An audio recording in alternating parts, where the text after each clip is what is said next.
Masa depan tanah Papua saat ini sedang terancam. Ya, minuman keras menjadi salah satu ancamannya. Anak-anak muda negeri ini sedang terbuai olehnya.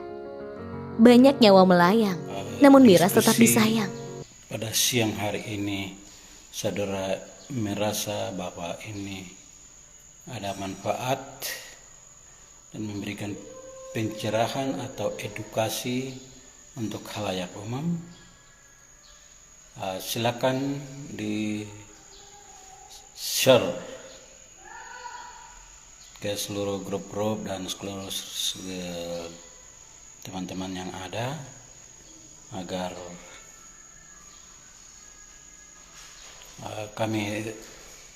informasi yang kami sampaikan ini bisa sampai, atau pesan-pesan yang kami sampaikan ini bisa sampai di telinga masyarakat, baik masyarakat Indonesia maupun masyarakat Papua. Ya, kenapa saya perlu sampaikan masyarakat Indonesia dan masyarakat Papua? Ya, karena masyarakat Papua dan masyarakat Indonesia adalah dua bangsa yang berbeda. Jadi kehadiran Indonesia adalah ada negara dalam negara atau negara di atas negara. Nah, sehingga ada dua bangsa, ada dua negara yang ada di atas tanah Papua dengan seluruh rakyatnya. Maka pada kesempatan ini, sebagai tanggung jawab moral kami perlu menyampaikan kepada seluruh rakyat tentang seluk-beluk permasalahan yang terjadi di atas tanah Papua. Perlu kami sampaikan bahwa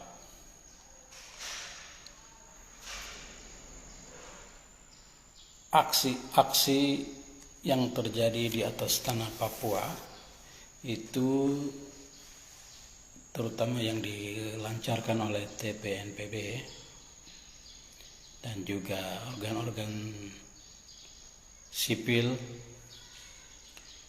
bukan karena masalah pembangunan, Indonesia kurang membangun, bukan juga masalah kesejahteraan, bukan juga tentang ACUS gagal atau tidak.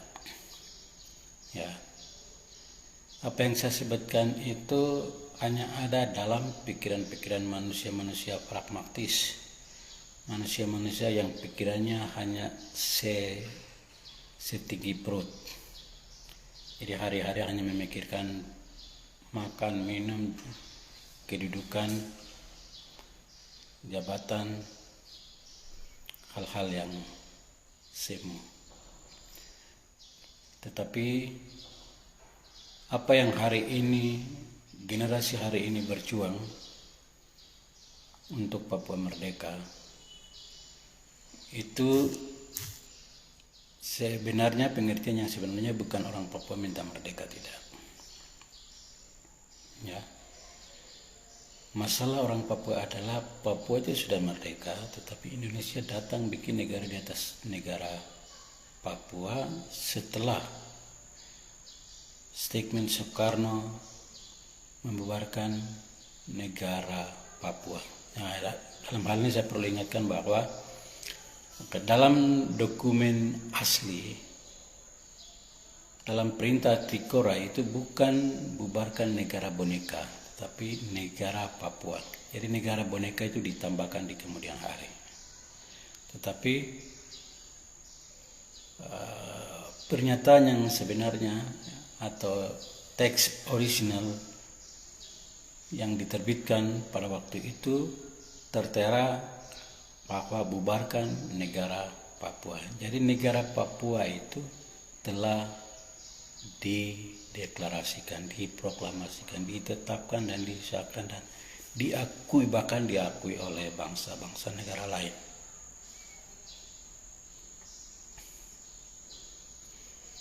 Nah,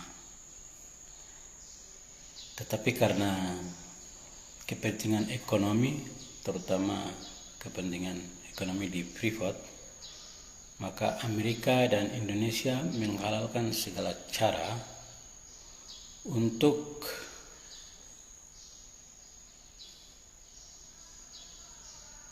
bagaimana caranya supaya Papua ini harus ada di Indonesia.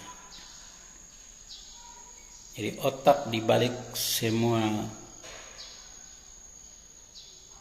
politik Papua dikorbankan itu sebenarnya bukan orang Indonesia juga. Nah, orang Indonesia sebagai bangsa yang beradab, bangsa yang bermoral, bangsa yang baru saja memerdekakan diri dari kolonialisme Belanda, saya percaya bahwa dia tidak mungkin menjadi kolonialisme baru atas bangsa yang lain, dan itu sempat diperdebatkan dalam BPUPKI.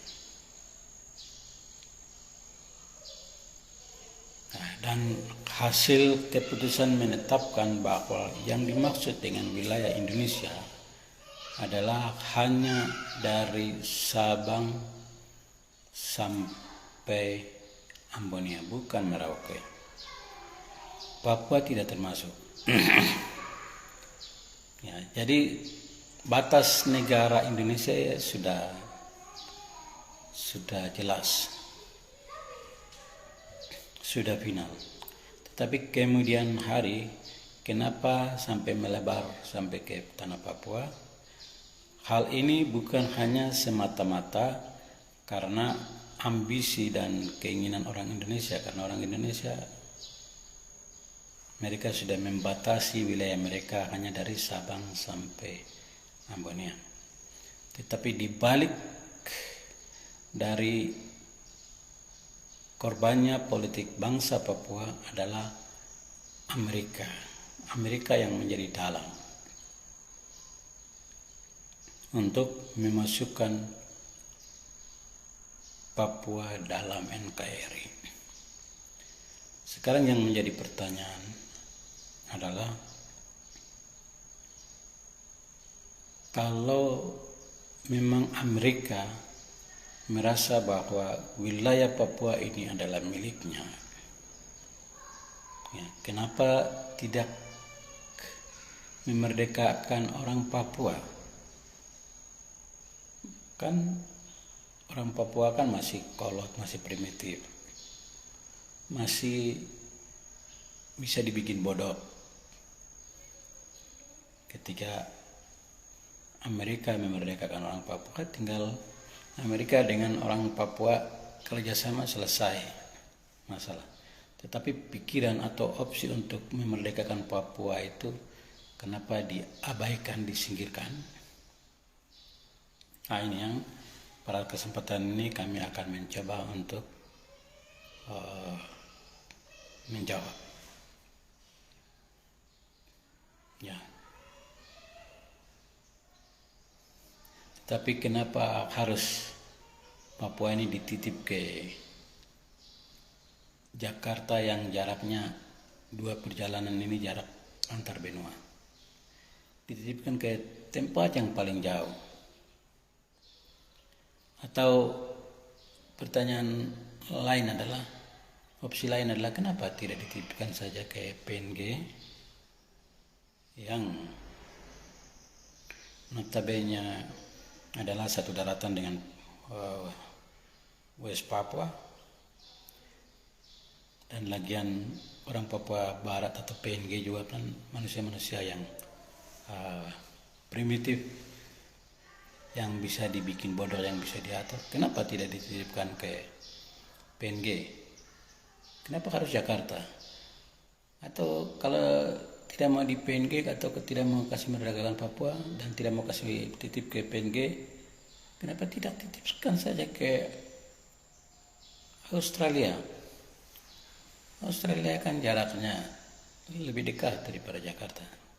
Tapi kenapa Papua ini harus dititipkan ke Jakarta?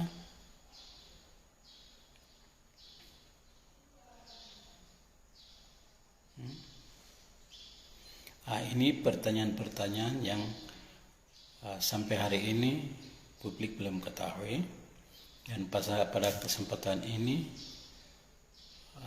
kami hadir dalam siaran langsung ini untuk menjelaskan alasan kenapa Papua ini dititipkan di Jakarta, ke Jakarta. Ya. Jadi kami jawab dulu. Pertama, kenapa tidak menitipkan atau tidak memerdekakan Papua ini oleh Amerika waktu itu supaya tinggal baku-batur dengan orang Papua. Mungkin pertanyaan yang kita dahulukanlah, kita jawab dulu. Kenapa tidak dititipkan saja ke Belanda? Karena orang Papua kan masih dalam jajahan Belanda. Tinggal Belanda dengan Amerika baku-batur tentang kekayaan alam dan segala macam. Papua dititipkan kiri kanan. Kenapa tidak lakukan itu? Karena dia tahu bahwa orang Belanda itu orang-orang pintar yang tidak bisa dibikin bodoh. Dengan kerjasama dengan orang Belanda, maka tidak bisa mendapatkan keuntungan benefit yang maksimal. Oleh sebab itu, opsi untuk menitipkan Papua ke Belanda atau Belanda tetap ada di atas tanah Papua itu disingkirkan. Alasan orang Belanda itu orang-orang pintar yang tidak bisa dibikin bodoh. Nah, terus pertanyaan yang kedua adalah, kalau begitu kenapa tidak dukung saja Papua merdeka? Karena kebetulan waktu itu Papua merdeka itu sudah terjadi, bukan mau terjadi, tidak. Papua merdeka itu sudah terjadi, sudah disahkan, sudah ditetapkan oleh Parlemen Papua waktu itu dengan lambang dan atribut dan segala macam unsur-unsur berdirinya negara sudah terpenuhi, dan terakhir sampai persetujuan itu ditandatangani oleh Ratu Elizabeth itu sendiri, sehingga kemerdekaan Papua sudah final. Nah, jika kemerdekaan Papua sudah final, maka kenapa Amerika tidak dukung Papua yang sudah merdeka itu? Sehingga tinggal Amerika dengan Belanda, Amerika dengan orang Papua baku-batur. Kenapa tidak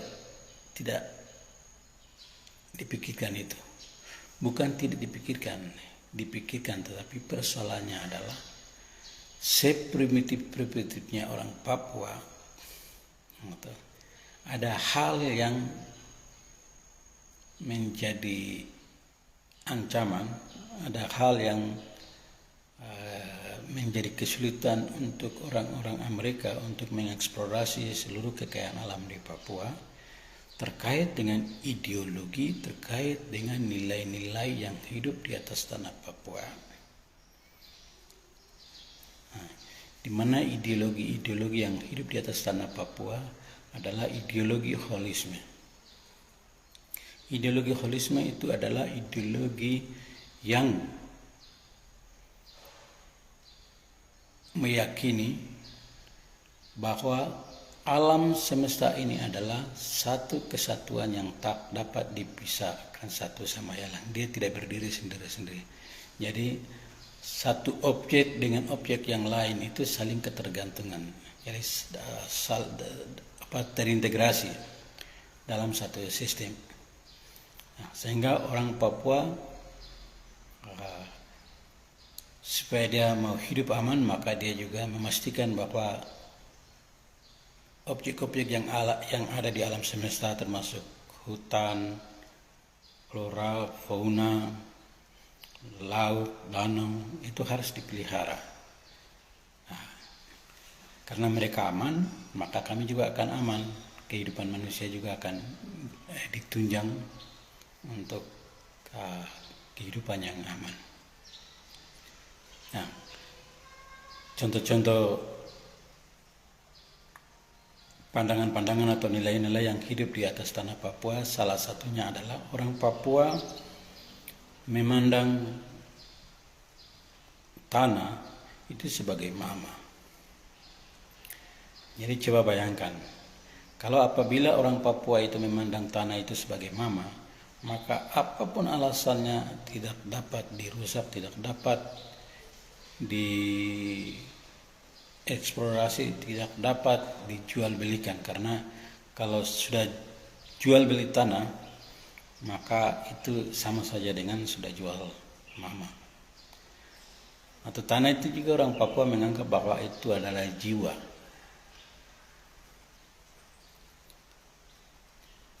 Jadi coba bayangkan, bagaimana mungkin? Jadi nyawa jiwa itu ada di dalam tanah itu. Dan dalam sejarah tanah Papua itu tidak ada pernah cerita bahwa ada orang Papua berperang karena politik, itu tidak ada. Dari Papua, dari ujung sampai ujung itu tidak pernah orang Papua perang karena politik. Tetapi orang Papua perang karena lahan, pekarangan, dusun. Nah itu ya, karena menurut mereka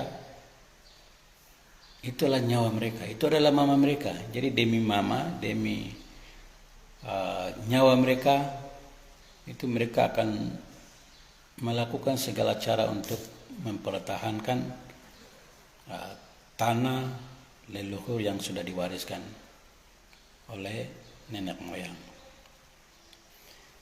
Jadi saudara-saudara,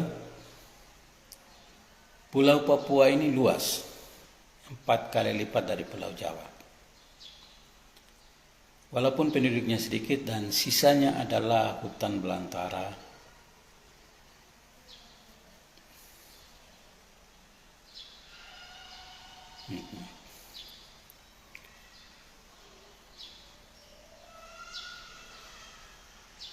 Jadi walaupun itu hutan belantara atau dianggap tempat-tempat itu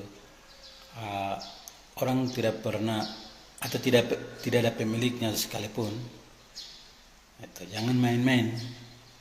Walaupun orang Papua tidak punya undang-undang yang tertulis, tetapi aturan-aturan dari moyang, batasan-batasan itu sudah jelas. Ya. Gunung mana, hutan mana, lahan mana, dusun mana, itu siapa punya, keturunan mana, itu sudah jelas.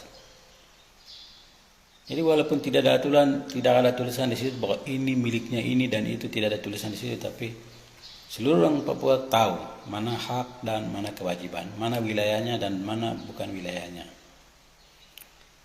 Bahkan dalam satu keluarga sekalipun, satu bapak ya dan anaknya yang berbeda, kalau sudah dibagi, anak A dia tidak bisa menyerobot masuk ke pekarangan wilayah B hanya karena dianggap bahwa ini dia punya bapak, jadi dia punya hak untuk sewenang-wenang dia bilang tidak. Kalau bapaknya sudah membagi kepada anak-anaknya, siapa punya bagian di mana, siapa punya bagian mana, itu selalu tetap dijaga, tetap dihormati walaupun tidak ada pasal ayat, tidak ada undang-undang tertulis yang mengatur di tanah Papua. Nyata, tetapi itu sudah tertanam di dalam hati, maka tidak bisa saling mengganggu satu sama yang lain. Orang Papua tahu batasan-batasan, dan apabila batasan-batasan itu dilanggar, maka kelompok lain atau pihak lain yang merasa dirugikan atau pekarangannya dilanggar itu akan melakukan perlawanan-perlawanan. baik perlawanan secara baik-baik sampai ke tingkatan yang paling tinggi adalah harus perang demi tanah dan lebih lahan dan lebih itu secara turun temurun itu begitu. Jadi poinnya adalah bagaimana orang menghargai tanah. Tanah itu sebagai mama. Jadi apapun alasannya tidak bisa dijual. Nah, ini salah satu alasan juga kenapa Amerika tidak menitipkan atau tidak mendukung kemerdekaan Papua, malahan korbankan kemerdekaan Papua itu dan menitipkan ke Jakarta yang paling jauh. Karena dia kesulitan sekali untuk menerobos tembok-tembok pertahanan adat istiadat orang Papua. Ya. Terus contoh yang berikut adalah orang Papua itu memandang gunung itu sebagai payudara ibu. Nah, dan orang Papua juga memandang bahwa gunung-gunung itu juga sebagai tempat arwah-arwah leluhur bersemayam. Bahkan di kemudian hari orang Papua meninggal itu akan pergi ke gunung-gunung hutan-hutan tersebut. Sehingga apapun alasannya itu, walaupun di dalam gunung itu, perut gunung itu ada sesuatu yang punya nilai ekonomisnya tinggi dan segala macam, orang Papua tidak dapat tergiur. Jadi apapun alasannya tidak dapat dibongkar, dirusak gunung-gunung tersebut. Ya, terlepas dari benar atau tidak arwahnya ada di sana atau tidak dan segala macam. Tapi poinnya adalah orang Papua meyakini bahwa merusak alam semesta adalah merusak diri kita sendiri. Karena alam dengan manusia itu tidak berdiri sendiri. Ya, merusak alam akan dia feedbacknya itu akan merusak kehidupan, mengganggu kehidupan manusia juga. Demikian juga lihat orang Papua melihat sesama manusia itu bukan dua lagi. Jadi kita marah orang Papua yang lain atau manusia yang lain itu sama saja dengan kita marah diri sendiri atau memukul diri sendiri, merugikan diri sendiri. Nah, jadi nilai-nilai ini yang telah mempersulit orang Amerika untuk menerobos benteng-benteng pertahanan orang Papua, sehingga dia harus mendorong Indonesia untuk menghadapi ini, menghadapi orang Papua, untuk mendistorsi nilai-nilai yang hidup di atas tanah Papua.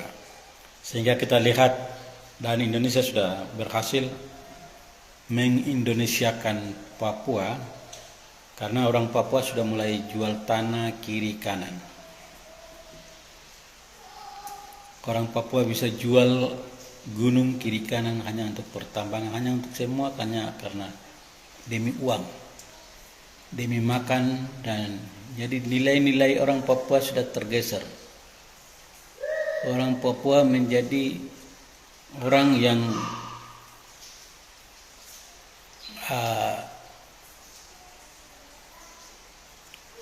gampangan, tidak mau kerja keras, dia tinggal jual tanah, jual gunung, dapat uang, pesta pora, mabuk kiri kanan. Habis itu uangnya sudah habis, tanahnya sudah habis, gunungnya sudah habis, baru kerjanya adalah palang memalang untuk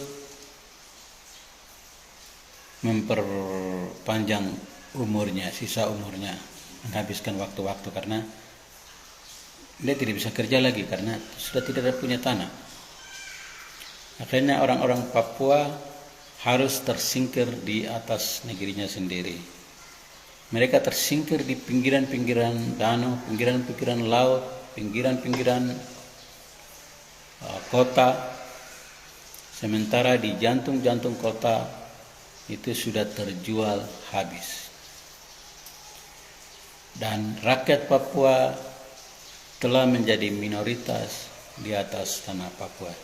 Dan saya perlu sampaikan bahwa bisa jadi bahwa ini kutukan dari moyang, karena orang Papua telah melanggar norma-norma adat istiadat, nilai-nilai yang telah diwariskan oleh nenek moyang kami. Ya. Sehingga hari ini orang Papua kadang tidak banyak melahirkan, atau melahirkan juga tapi mati. Ada beberapa suku hilang, ada beberapa bahasa ikut musnah. Ya.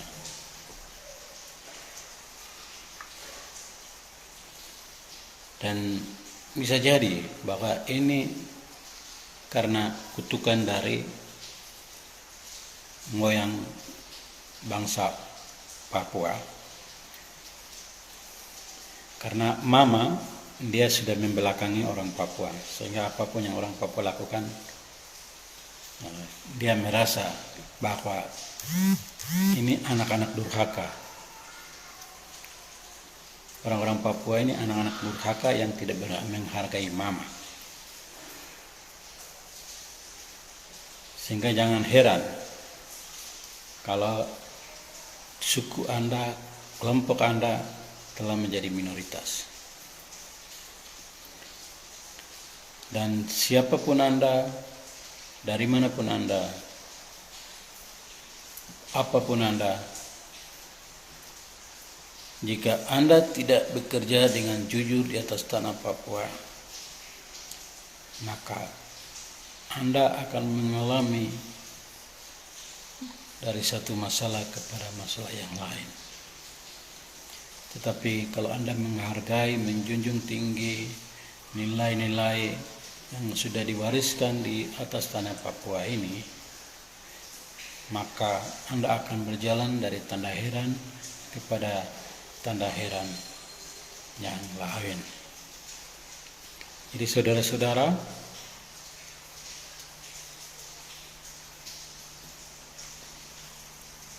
itu kenapa alasan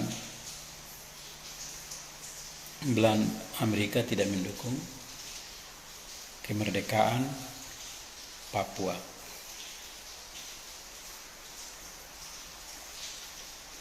Ya. Terus yang menjadi pertanyaan berikutnya adalah kalau begitu kenapa tidak titip ke PNG? Bukankah PNG ini kan lebih dekat satu daratan lagi? Satu daratan dan satu rumpun Melanesia. Kenapa tidak dititipkan di PNG? Ya betul. PNG itu orang masih primitif, satu daratan, masih rumpun Melanesia. Tapi Belanda tidak merasa, atau Amerika tidak merasa perlu untuk menitipkan Papua ini ke PNG, karena seprimitif-primitifnya orang PNG, tapi di balik orang PNG itu ada Inggris Raya, negara persemakmuran Inggris Raya, yang dia juga tidak bisa bikin bodoh mereka. Sehingga opsi untuk menitipkan Papua ke PNG itu disingkirkan. Kemudian kenapa, kalau begitu pertanyaan berikutnya adalah kenapa tidak dititipkan Papua ini ke Australia? Bukankah jarak Papua ke Australia lebih dekat daripada jarak Papua ke Jakarta? Ya, jawabannya adalah sama. Karena orang-orang Australia itu adalah orang-orang pintar yang Amerika tidak bisa bikin bodoh, dan otomatis tidak bisa mendapatkan benefit yang maksimal, keuntungan yang besar. Nah, sehingga dengan berbagai pertimbangan bahwa dia perlu menjatuhkan pilihan ke Indonesia, walaupun jaraknya 2 jam perbedaan, sebenarnya ini jarak antar benua. Tetapi Amerika harus menitipkan Pulau Papua ini ke Jakarta. Nah, kenapa Jakarta? Nah, ini yang saya mau sampaikan kepada seluruh khalayak umum untuk dapat diketahui. Kenapa Amerika titip ke Jakarta? Nah, alasan pertama adalah kemerdekaan Indonesia itu bukan kemerdekaan murni. Jadi yang hari ini dikembar-gemborkan karena bambu runcing kiri kanan. Nah, itu tidak benar. Tidak 100% benar. Itu kita juga harus akui bahwa ada orang Indonesia dalam berjuang. Mereka angkat seluruh peralatan yang mereka bisa, seperti orang Papua hari ini ke PNPB ketika lawan dengan militer Indonesia. Ya, kalau tidak ada senjata otomatis, ya senjata tradisional, panah, busur yang ada, mereka setidaknya tidak ada akar, tidak ada rotan, akar pun jadi, ibaratnya seperti begitu. Jadi jika waktu itu orang Indonesia ada yang mengangkat bambu runcing dan lain sebagainya, ya itu kita tidak bisa kita tidak bisa bantah. Tetapi tentang orang Indonesia merdeka hanya karena bambu runcing, itu tidak 100% tidak benar. Nah, kemerdekaan Indonesia itu diperoleh hasil konspirasi antara Amerika dengan Indonesia. Waktu itu ketika Soekarno dia berdiplomasi untuk minta dukungan kemerdekaan dari Blok Barat tidak pernah menanggapi. Mereka bilang iya sebentar tapi tidak pernah ditanggapi. Maka Soekarno sebagai orang pintar, dia mulai berpikir bahwa bukankah negara saya ini adalah negara yang kaya? Bukankah negara saya itu adalah bangsa besar seperti perempuan cantik yang dilirik oleh banyak orang? Bukankah di dunia ini tidak hanya terdiri dari satu blok saja, yaitu Blok Barat, masih ada blok lain. Negara di dunia ini bukan hanya terdiri dari negara-negara Eropa dan lain-lain. Nah, yang mereka hanya kasih harapan, tetapi tidak pernah ada tindak lanjut karena Belanda juga bagian dari mereka, sehingga tidak mungkin kelompok-kelompok Blok Barat itu mereka melawan mereka saudara sendiri. Nah, sehingga dengan taktiknya Soekarno dia mulai berpikir bahwa oke, saya ini kayak orang bodoh saja. Akhirnya dia patah setir dari diplomasi ke Blok Barat ke Blok Timur. Tetapi karena intelijen Amerika membaca pergerakan beliau dan mereka hadang dia dan mereka katakan bahwa Anda cari apa di sana? Ya, saya bosan. Soekarno berkata bahwa saya bosan dengan kamu. Ya, banyak kamu tahu, saya mau merdeka. Di dunia ini bukan kamu saya mau minta dukungan dari Blok Timur. Karena Amerika tahu watak dari Soekarno itu manusia yang seperti besi yang tidak bisa dibengkokkan. Kalau dia bicara A maka A, B maka B. Orang yang punya prinsip, orang tidak pelin-pelan. Maka Amerika langsung menanggapi dengan serius dan mereka mengatakan bahwa jangan biarkan manusia kepala batu satu itu ke Blok Timur. Karena kalau Soekarno minta dukungan ke Blok Timur dan Papua merdeka atas bantuan Blok Timur, maka ambisi Amerika untuk menjadi negara superpower di dunia itu tidak akan pernah terjadi, tidak akan pernah terwujud. Ya. Maka mereka lakukan segala cara menghadang beliau dan mereka katakan bahwa mari hanya kalau untuk Indonesia merdeka tidak usah repot-repot ke sana. Mulai saat itu mereka mulai atur strategi, atur langkah, buat konspirasi di situ, dan Soekarno diminta untuk tidak usah ke Blok Timur, tetapi pulang dan mempersiapkan kemerdekaanmu. Nah, sesuai dengan perjanjian, Amerika menjatuhkan bom di Hiroshima dan Nagasaki. 2 hari kemudian baru Soekarno memproklamirkan kemerdekaan yang memang sudah dipersiapkan. Seperti begitu. Jadi kemerdekaan Indonesia adalah dibantu oleh Amerika melalui bom di Hiroshima dan Nagasaki. Jadi istilahnya sekali tepuk itu ada beberapa lalat mati, semacam begitu. Jadi dari satu bom itu bukan hanya mengalahkan pihak Jepang, tetapi juga sekaligus memerdekakan Indonesia. Nah, kalau Indonesia sudah dimerdekakan berarti bahwa mereka sudah memberikan utang politik terhadap Indonesia. Nah, setelah Soekarno berhasil mendirikan negara dengan bentuk republik, dengan bank sentralnya, dengan batas wilayahnya, segala macam, semua sudah clear. 4 tahun kemudian, kelompok yang tadinya membantu Indonesia, mereka datang untuk menuntut membayar utang politik mereka. Dan utang politik mereka itu harus digiring dalam konferensi meja bundar yang kita kenal dengan KMB di Den Haag, negeri Belanda.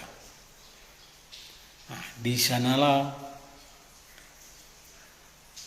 Indonesia harus bayar dengan harga yang paling mahal, yaitu harga kedaulatan harus dikorbankan.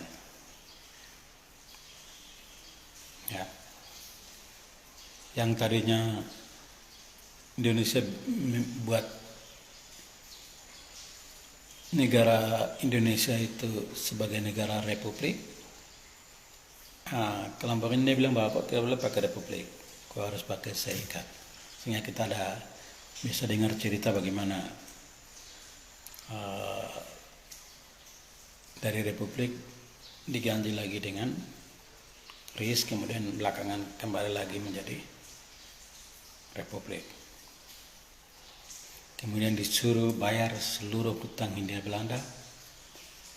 Kemudian Papua ini dititipkan di sana dengan royalti 1% untuk emas dan 1,5% untuk tambang. Ya. Kemudian bank sentral milik Indonesia, yaitu Bank BNI 46, juga ikut dibubarkan. Indonesia tidak boleh punya bank sentral. Indonesia harus memakai bank sentralnya mereka, yang bernama Japanese Bank. Japanese Bank itu yang berubah nama menjadi Bank BI. Ya. Bank BI 46 berubah nama menjadi Japanese Bank.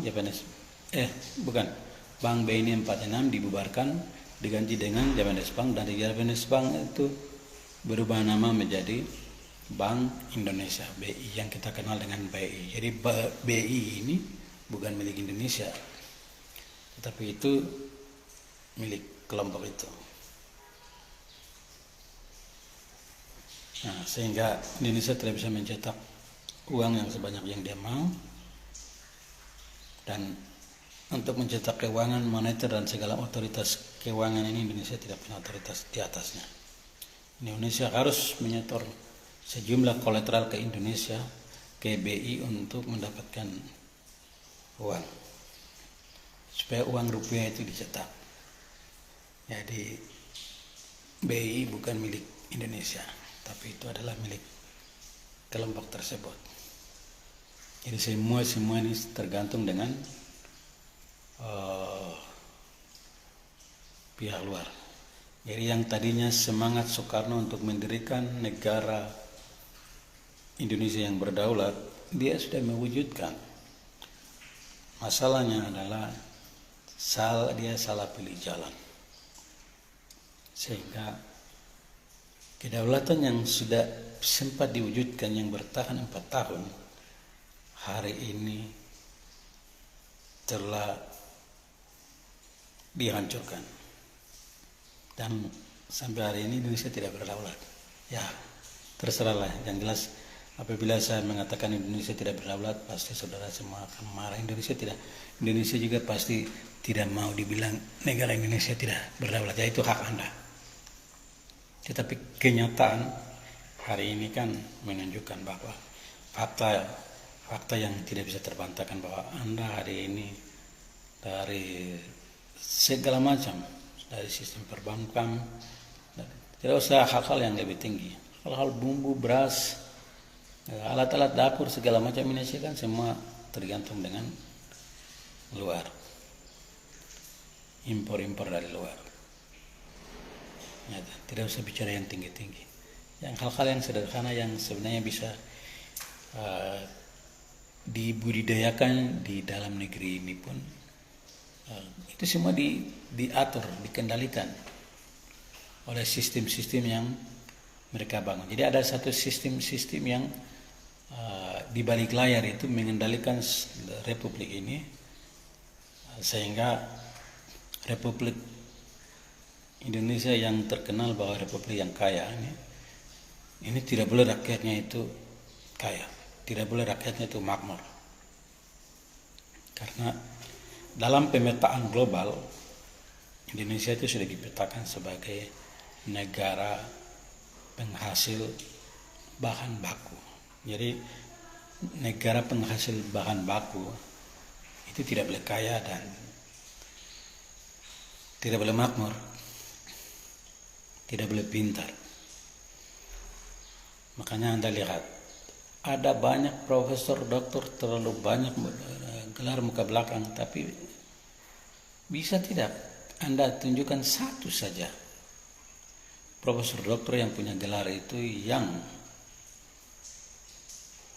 mengelola sumber daya alam di republik ini? Ya, kalau satu saja belum ada, berarti apa gunanya gelar muka belakang? Ya, jangan sampai gelar muka belakang tapi gelar-gelar yang tidak ada isinya. Karena kalau ada isinya maka pasti tidak perlu orang asing yang mengelola sumber daya alam yang ada di Indonesia, tapi bisa orang-orang pribumi bisa bangkit untuk mengelola sendiri. Tapi masalahnya adalah ada sistem yang sulit untuk dijelaskan di sini. Cuman saya perlu beritahu bahwa ada sistem yang di luar dari layar, di balik layar itu yang mengendalikan republik ini. Sehingga idealnya itu begitu. Idealnya itu rakyat harus sejahtera karena kekayaan alam sudah mendukung. Idealnya itu harus rakyat pribumi yang harus mengelola karena orang-orang yang sudah berpendidikan, yang sudah titel gelar muka belakang sudah ada. Tetapi ideal-ideal itu ya tinggal ideal, tidak bisa diwujudkan. Karena ada sistem di luar yang kita ketahui yang mengendalikan republik ini. Apakah ini yang Anda katakan yang mengendalikan Anda itu yang katakan negara berdaulat?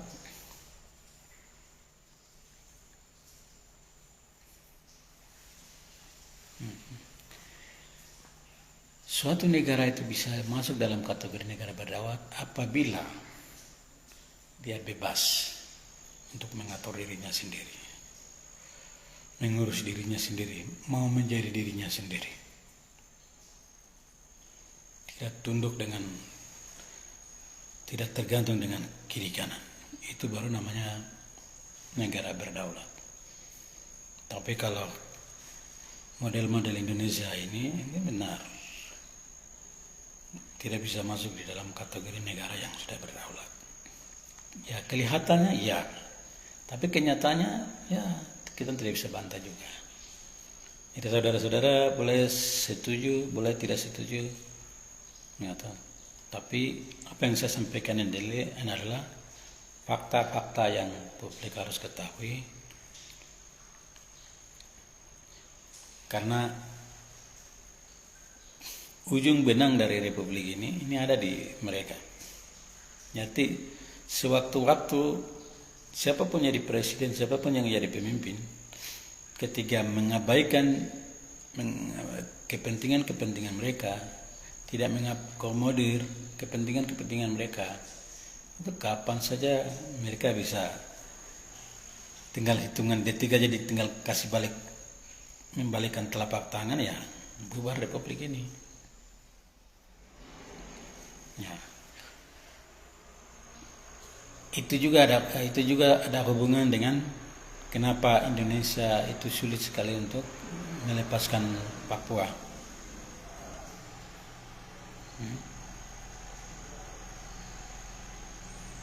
Ya. Karena ada persoalan lain adalah melepaskan Papua itu konsekuensi atau resiko yang akan ditimbulkan adalah Indonesia itu sendiri akan bubar.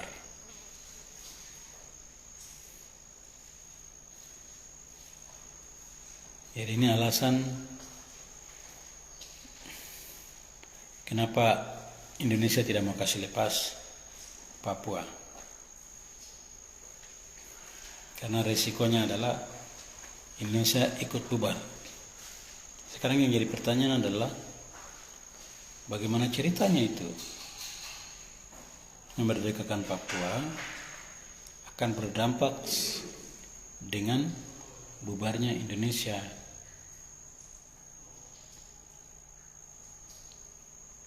Ya.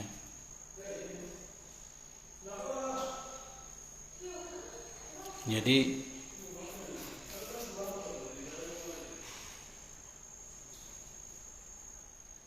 mungkin ini topik ini akan saya bahas di lain kesempatan. Tetapi kalau akhir dari live streaming ini misalnya ada waktu, saya akan sempatkan waktu untuk menjelaskan kenapa Indonesia takut kasih memerdekakan Papua, karena akan berdampak pada bubarnya Indonesia. Tapi saya coba jelaskan dulu kembali pada pertanyaan-pertanyaan tadi. Kenapa Amerika harus menitipkan Indonesia yang jaraknya jauh? Karena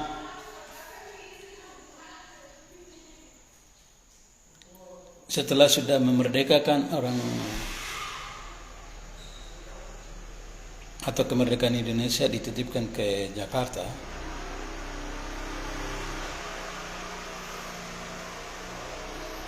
itu juga sebagai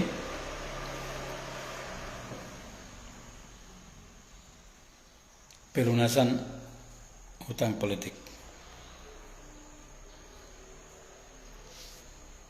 untuk kemerdekaan tadi. Akhirnya Indonesia karena dianggap Amerika adalah kelompok yang telah mempunyai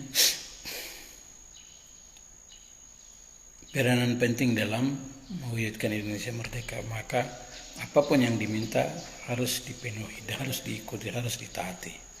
Maka waktu itu Indonesia dititipkan Papua dengan royalti emas 1% dan tambang 1,5%.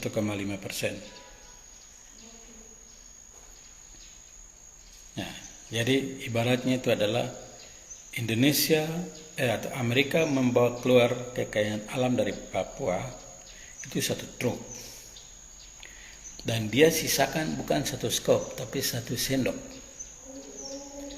Nah, gara-gara 1 sendok ini Jakarta dengan Papua baku bunuh, ini konyol tidak?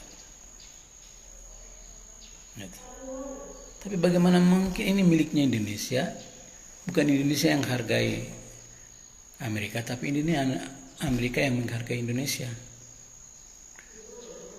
Ya, kalau mereka yang membayar Indonesia, berarti Indonesia itu hanya sebagai budak, sebagai satpam untuk menjaga kepentingan-kepentingan asing. Ya, jadi untuk upah seorang satpam itu kita maklumi lah kalau dikasih cuma 1% saja. Ya.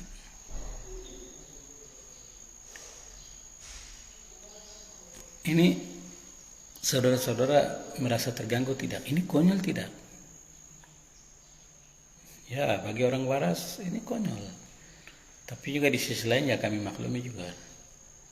Namanya juga satpam, ya harga yang harus dihargai ya harga satpam dengan harga manajer atau harga produsen atau harga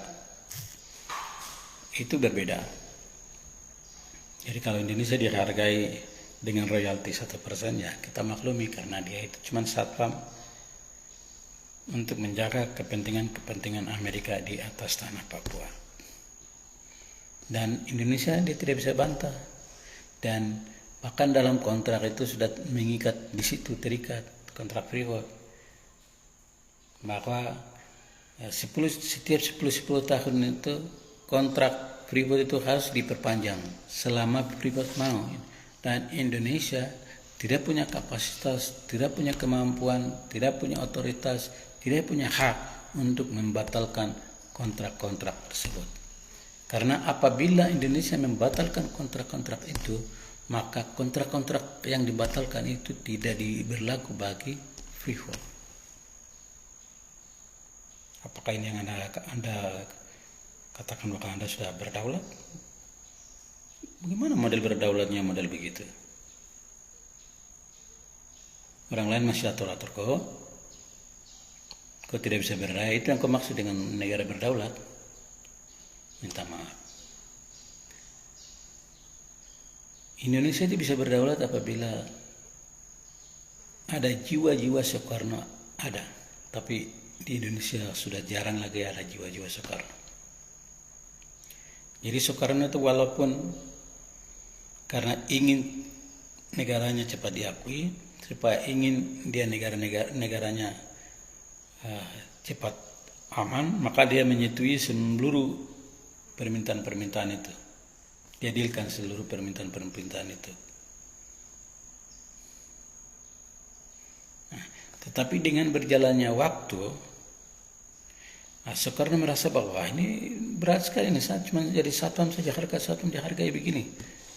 Dalam waktu yang bersamaan saya harus pikir untuk melunasi hutang Hindia Belanda kah? Atau saya harus pikir negara yang baru transisi ini saya harus atur infrastruktur dan kiri kanan biaya besar segala macam. Nah, jadi dia pusing mau pikir yang mana, karena semua menuntut untuk harus terpenuhi. Hutang juga dituntut, kebutuhan membiayai dari Sabang sampai Merauke juga dituntut dengan biaya yang besar. Maka Soekarno pusing. Karena dia pusing, maka dia membatalkan seluruh perjanjian-perjanjian itu secara sepihak. Nah, karena perjanjian-perjanjian itu sudah dibatalkan secara sepihak, maka kelompok-kelompok elit global atau kelompok Amerika dan kroni-kroninya ini, mereka merasa, mereka berang, mereka marah. Bah, ini bagaimana nih? Sudah dikasih hati, minta jantung lagi. Bah, ini orang ini tidak bisa diandalkan lagi nih. Akhirnya mereka setting satu skenario dengan isu komunisme. Jadi komunisme itu sebenarnya tidak ada. Itu komunisme itu hanya isu yang dihembaskan seolah-olah komunis itu adalah suatu paham yang tidak mengakui adanya Tuhan. Tapi saya herannya itu orang Indonesia ini masih kolot, masih primitif. Sudah akses internet sudah mendukung untuk kita bisa tahu banyak hal. Kamu hal-hal begini saya tidak bisa tahu, itu bagaimana? Kamu memandang PKI itu seolah-olah itu satu paham yang tidak mengakui adanya Tuhan. Saya kasih tahu Indonesia, masyarakat Indonesia yang bodoh-bodoh sana. Saya kasih tahu bahwa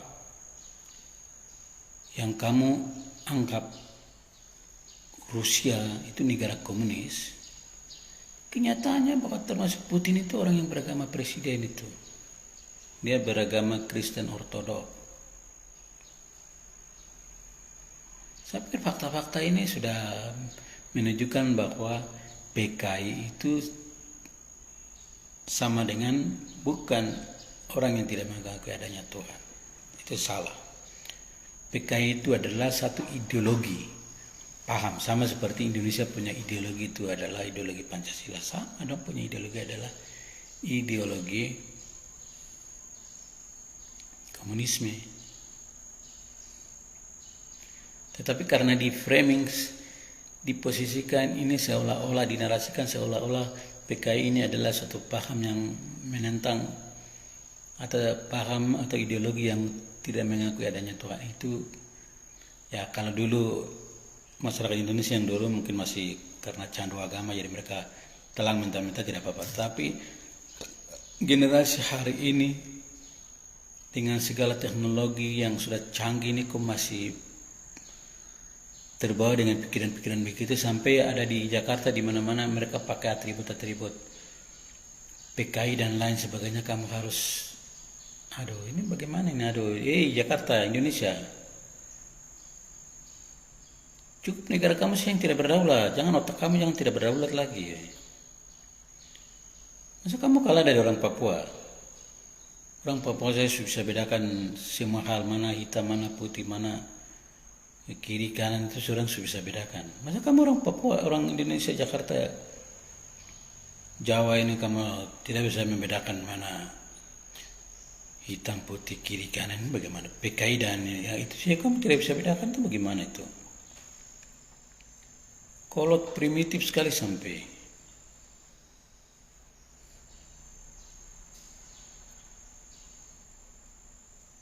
Jadi begitu.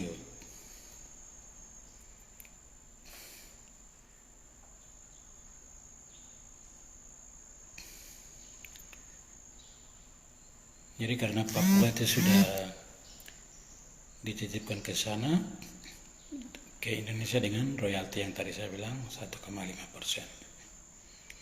Sehingga hari ini termasuk Amerika kerja keras untuk mempertahankan Papua ini tetap bagian integral dari Indonesia, karena Indonesia sampai hari ini telah menunjukkan, membuktikan diri bahwa dia itu satpam yang baik, bisa menjaga kepentingan-kepentingan Amerika dan koloni-koloninya dengan imbalan yang ya seperti itulah. Nah, jadi wacana-wacana yang saya sampaikan ini silakan saudara-saudara kembangkan, saudara-saudara dalami, saudara-saudara pelajari bahwa Indonesia tidak baik-baik saja.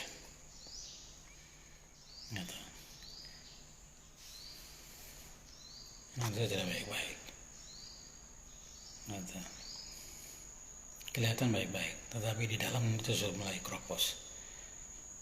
Jadi saudara-saudara yang mau supaya Indonesia tetap eksis, harus membereskan hal-hal begini. Seperti begitu. Nah, jadi setelah Papua dititipkan ke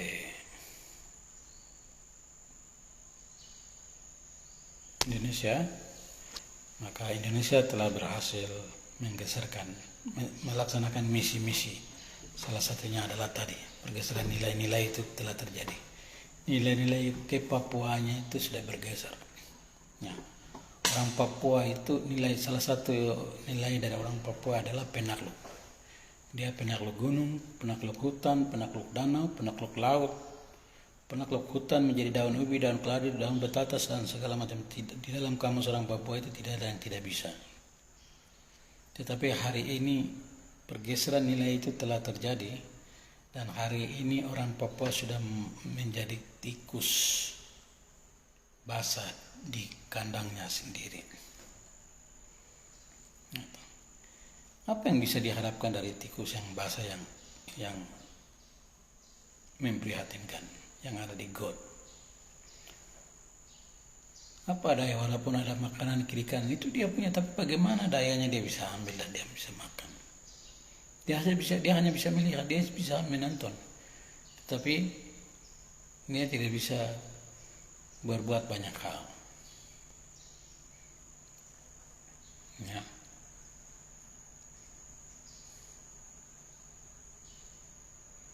Demikian juga dengan orang Papua.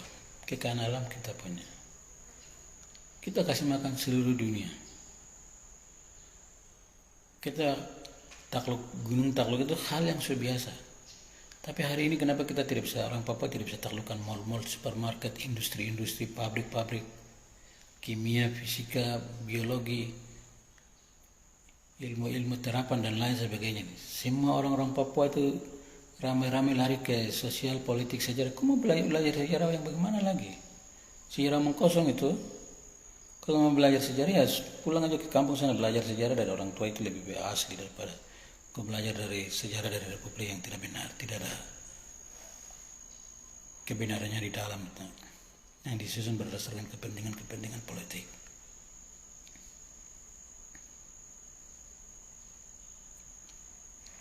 Ya. Jadi hari ini orang Papua yang tadinya menjadi penakluk sekarang sudah ditaklukkan, menjadi tikus basah. Jadi hari ini kekayaan alam menonton kiri kanan, semua nonton kiri kanan. Nah, dia bisa nonton saja, tidak bisa berbuat apa-apa. Hati ingin menggapai, tapi tangan tak sampai sayang. Kasihan kamu orang Papua. Lebih kasihan lagi itu sudah masalah, tetapi kamu tidak pernah sadar bahwa kamu ada dalam masalah ini. Ini yang masalah kamu.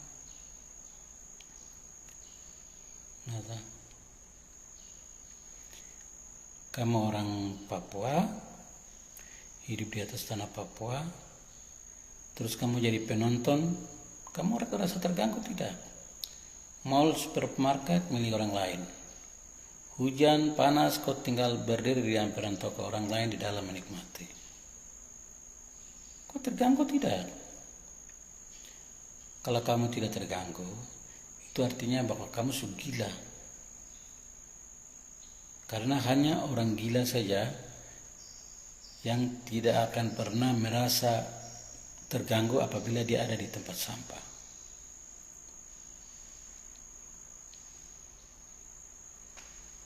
Okay. Dia tidak merasa terganggu kalau dia ada dalam masalah. Jadi kalau ada masalah tapi kau merasa tidak terganggu, maka sebenarnya itu kau sudah terganggu. Otakmu itu sudah terganggu, kau sudah menjadi gila, sudah digilakan oleh republik ini. Tapi kau tidak sadar. Ini yang namanya orang bilang masuk dalam kategori pembunuhan karakter itu sudah. Kau sudah dibunuh, kau sudah menjadi mayat hidup. Tinggal waktu akan menguburkan Anda, mayat-mayat itu.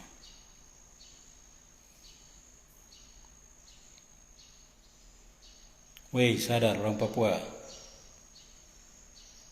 Kamu bangkit dari tidurmu yang panjang. Woi, orang-orang yang hidup pragmatis, pikir hanya perut, makan, kimai terus. Kamu bangun. Hidup ini bukan hanya tentang makan dan minum, tapi hidup ini tentang masa depan, tentang anak cucu.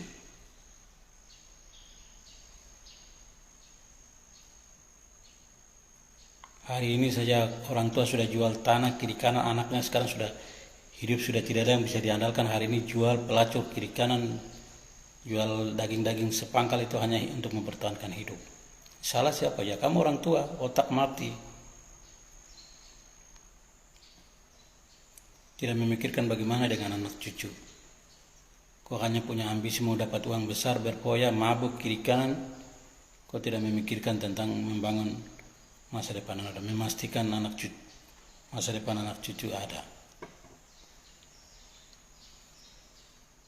Wih, sadar kamu orang Papua, kamu sadar. Kamu belum gila toh? Kalau kamu belum gila, sadar. Sadar mulai dari sekarang. Sebelum alam maut itu datang dan mengubur kamu hidup-hidup. Kamu sudah jadi minoritas, kamu sadarkah tidak? Dan berapa kali mendatang, satu generasi lagi, kamu generasi akan hilang. Dan tidak akan pernah, hanya mungkin dalam sejarah saja akan dicatat bahwa oh, di pulau ini atau di daerah ini pernah hidup manusia-manusia model begini-begini. Kasihan. Kamu orang-orang kasihan.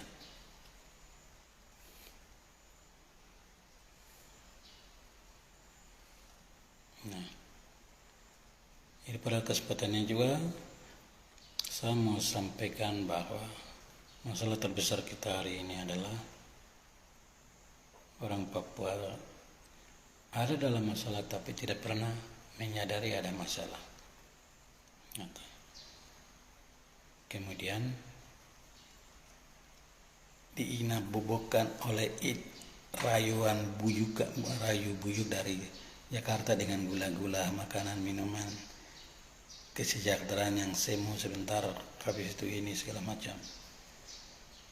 Tetapi diam-diam di masa depan atau jangka panjang, kasihan kau.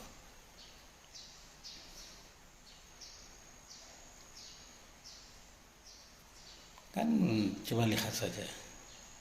Kamu orang Papua itu siapa? Gubernur dan orang-orang besar ini saja, bupati-bupati semua sudah lego. Padahal mereka telah menjadi anjing-anjing peliharaan Jakarta yang melayani majikan-majikan di Jakarta dengan setia saja begitu.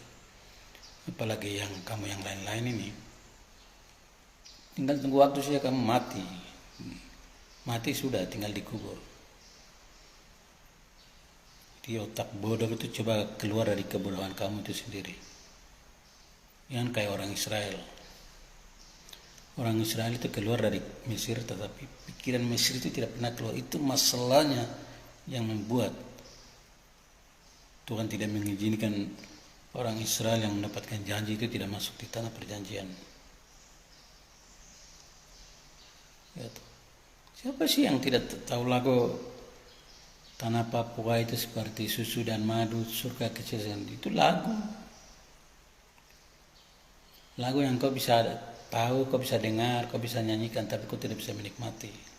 Bagaimana indahnya surga itu, kau tidak bisa masuk di tanah perjanjian yang penuh susu dengan madu. Kau tidak bisa menikmati, apalagi masuk dan apalagi kau menikmati.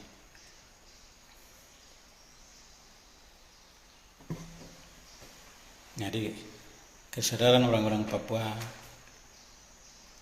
harus dibangun. Oke, berkaitan dengan kesadaran ini, momen telah lahir. Hari ini orang tua pertahanan TPNPB telah menahan satu pilot warga negara asing. Jadi kalau dari seluruh paparan, dari realita yang ada, dari pemaparan saya itu, kami mendapatkan kesimpulan bahwa tidak ada masa depan Papua dalam Indonesia kecuali hanya dengan merdeka. Maka inilah saatnya seluruh orang asli Papua, birokrasi dan dimanapun Anda berada, mari kita bersatu.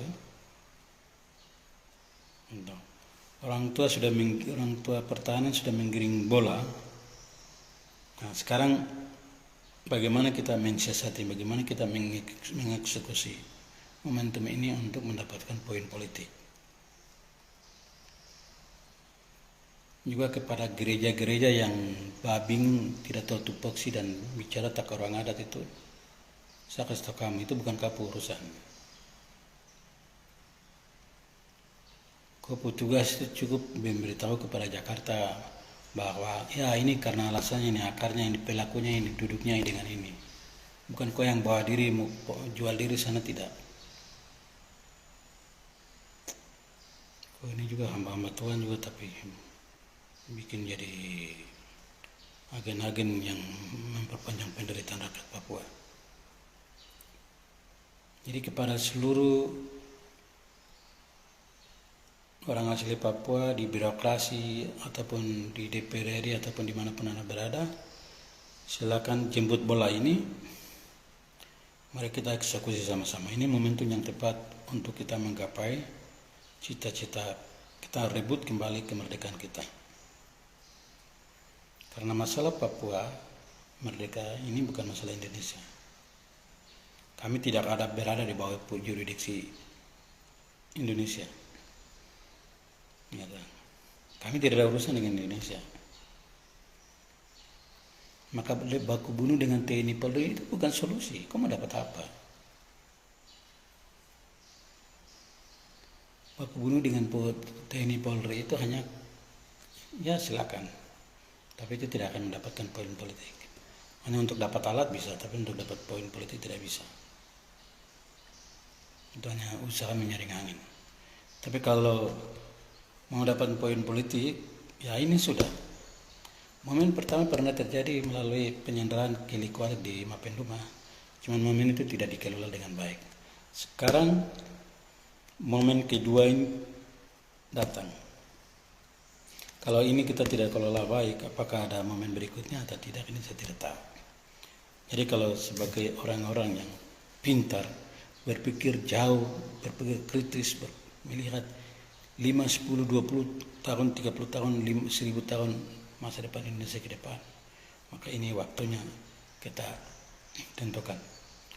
Stop kamu orang Papua urus pemekaran, urus bupati kah, urus segala macam, kasih tinggal itu semua.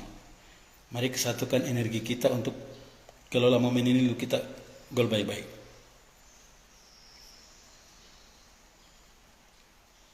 Oke. Kamu yang menyalakan TPNPB kiri kanan itu stop. Orang tua pertahanan TPNPB telah giring bola ini kepada kita sipil. Nah, sekarang bagaimana hari ini sipil kita mensiasati bola ini dan kita gol dengan cantik. Bukan menyalahkan ini dan itu, tidak. Mari lihat ini sebagai peluang besar untuk mewujudkan cita-cita Papua Merdeka itu akan segera terjadi. Tidak perlu tunggu momentum yang besar. Ini momentum sudah tercipta. Ini momentum sudah besar. Karena ini sudah tentang menyangkut tentang dunia internasional. Karena masalah Papua itu masalah dunia. Dan sekarang masalah dunia itu sudah terintegrasi. Hari ini dunia sedang berbicara tentang Papua. Hari ini dunia sedang berpikir tentang Papua. Tapi masalah hari ini adalah orang-orang yang kelompok-kelompok pragmatis ini, pikiran dangkal ini hanya pikir jabatan dan kiri kanannya di jari gubernur, ya di bupati segala macam. Kamu stop. Sekarang backup. Ini saatnya kamu backup TPNPB, KNPB dengan NGR. NGR sebagai lembaga politik di dalam negeri siap untuk mengambil tanggung jawab ini sebagai penanggung jawab politik. Jadi yang sekarang lagi orang-orang Papua DPR sampai gereja sampai kamu bingung mau duduk dengan siapa penanggung jawab, kamu lucu. Kamu ini bodoh atau pura-pura bodoh atau pura-pura tidak tahu.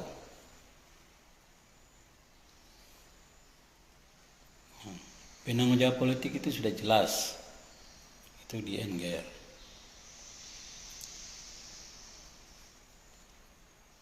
Jadi jangan tanya lagi harus duduk dengan siapa, tidak perlu. Ya duduk dengan NGR. Benang merah semua ada di NGR. Semua berawal dari NGR dan harus berakhir di NGR. Kamu pimpinan gereja juga pimpinan pejuang-pejuang organ-organ pergerakan lain.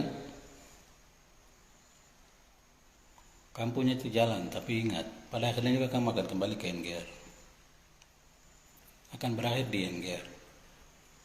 Jadi NGR ini bukan milik 1-2 orang, bukan milik KNPB dan bukan milik 1-2 orang, tidak. Ini milik seluruh orang asli Papua. Ini alat satu-satunya yang kami miliki untuk bisa memetakan posisi Indonesia.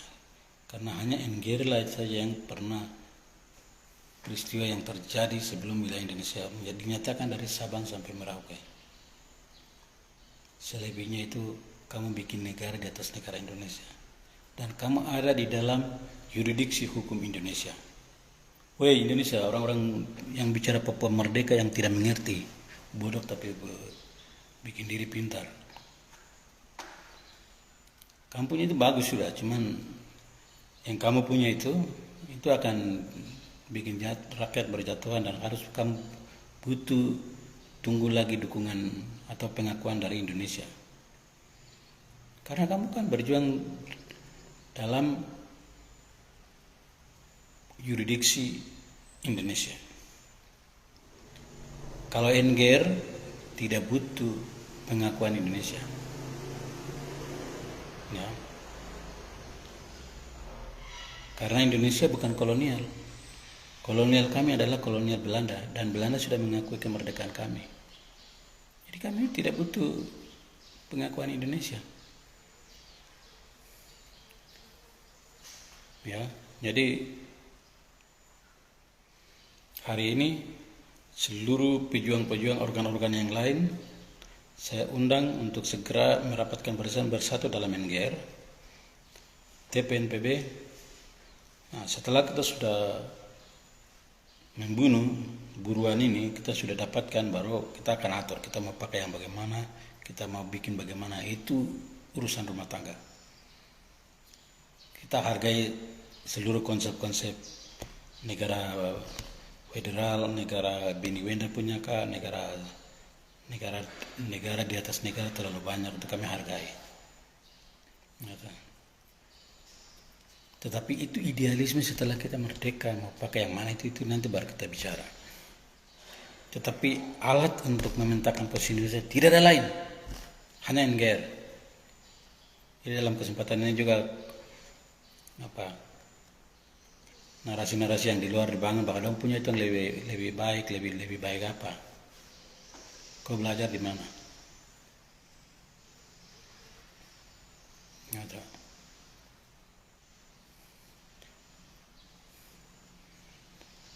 Ya.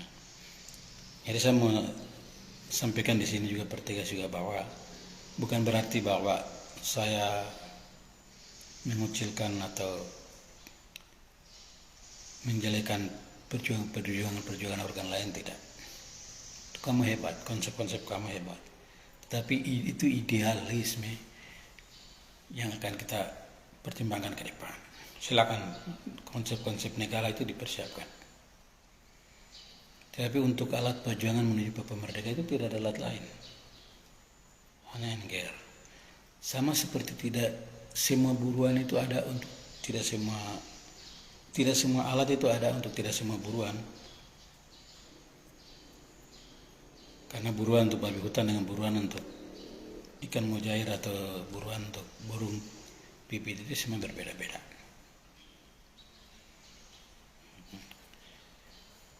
Dan tidak semua obat itu ada untuk tidak semua penyakit. Karena masing-masing obat itu obat malaria khusus untuk obat malaria.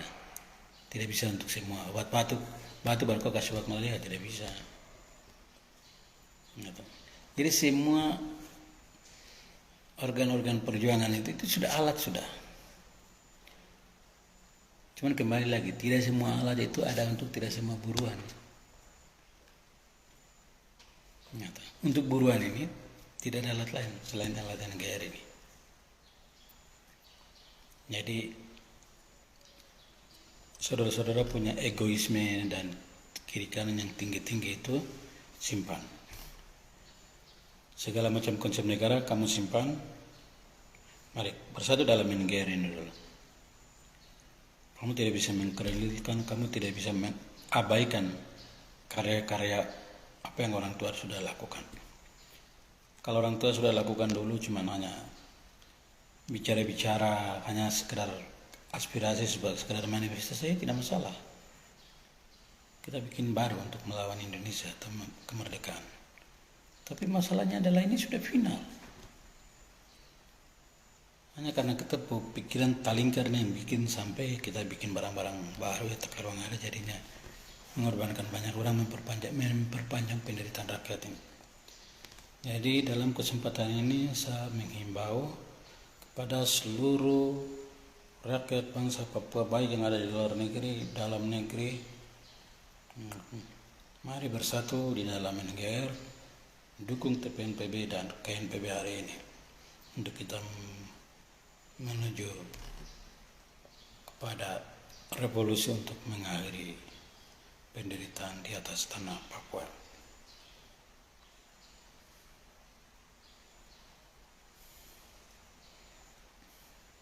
Jadi terima kasih untuk saudara-saudara yang sudah hadir. Jangan bosan-bosan untuk singgah di